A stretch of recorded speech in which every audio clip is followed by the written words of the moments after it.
kalbant apie buvo kalba apie nelojalius piliečius. Laurynas negali garantuoti. Ką aš pasakiau, galite patikslinti, pasituokit man. Kad ar yra pasakoma, kad nelojalų pilietį reikės nušauti. Ir tu, buvo paklausta. Tu pasakei, kad tu tikėsi, kad žinoma. Karo padėties metu, diversijų atveju, nelojalus pilietis, karo padėties metu yra nelojalus pilietis, valstybei nelojalus. Jeigu Laurynas nenustoja šiandien viduriuoti žodžiais, jisai viduriuoja tiesiog, jisai nesusilaiko.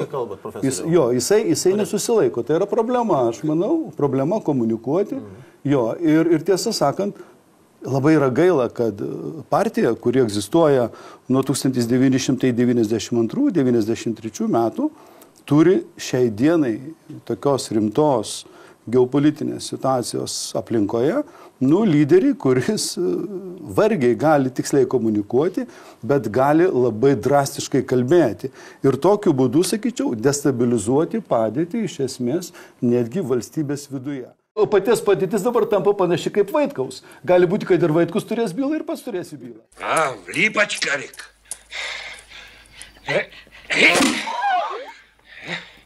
Это только аванс. Informacinis karas vyksta ir mes esame kare.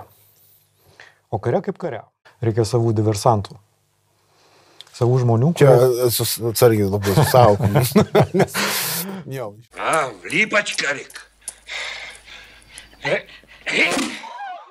Galbūt juos taip pat vertėtų išnaudoti kaip informacinio karo dalyvis, kurie galėtų rusiškoms bendruomenėms aiškinti apie Putino nusikaltimus. Ir jie būtų priimami greičiausiai, su jau bent tam natūraliau negu Kasčiūnas, pavyzdžiui. Taip, nes tu esi nacionalistas, juokimi žiūrint, bet kuriuo atveju, ne? Kalbėti apie tai, kad jisai, žodžiu, kažkas yra nelojalus, vieno ar kito piliečio turinčio ginklą, žodžiu, rankose požiūrių, tai mes jau čia praktiškai kalbame iš esmės apie antikonstitucinį veikimą, apie fašistinę valstybę. Tiesą sakant, taip, Laurynai. Buvo kalbama apie nelojalius piliečius. Labai aiškiai buvo pasakyta, žodžiu. Kaip nekeista, Laurynai, kaip nekeista. Tai aš nežinau, kiek Laurynas yra pajėgus suvokti, kad jisai iš esmės kerta piliečių pasitikėjimo valstybę tokiomis savo kalbomis ir tokiu būdu palengvina, praplečia tą kelią, galimai tam tikrai agresijai iš išorės. Ir nereikia suprasti, aš kalbu, jisai vėl sukčiauju, tu sukčiauji, tiesiai sėdi prie stalo ir... Ne, aš nesukčiauju. Žaliuosius žmogeliukus galima panaudoti ten, kur yra galima. Čia jų niekas nepanaudos. Ten galima buvo, čia negalima. Čia yra pakankamai homogeniška etniškai visuomenė.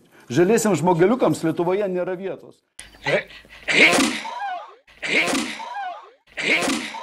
Ir visoje šitoje istorijoje man labiausiai kliūna bandymas vartytis, iš gaidžio. Taigi žymiai yra paprasčiau. Pasakai, žiūrėkit, dabar yra karas, yra šalis okupantė ir visi, kas su ją susiję, yra delete. Теперь все. Студент, готовься. Pagrindinis bet kurio žmogaus, ar vyro, ar moters, ar senuko, ar vaikiuko, pagrindinis gyvenimo tikslas, kad neliktų Rusijos. Ir viskas. Tai yra... bent jau taip padarykim, nes tų su nostalgija rusiškai dainai yra tikrai nemažas kiekis. Скоро я надену деревянный макинтош, и в твоем доме будет играть музыка. Но ты ее не услышишь.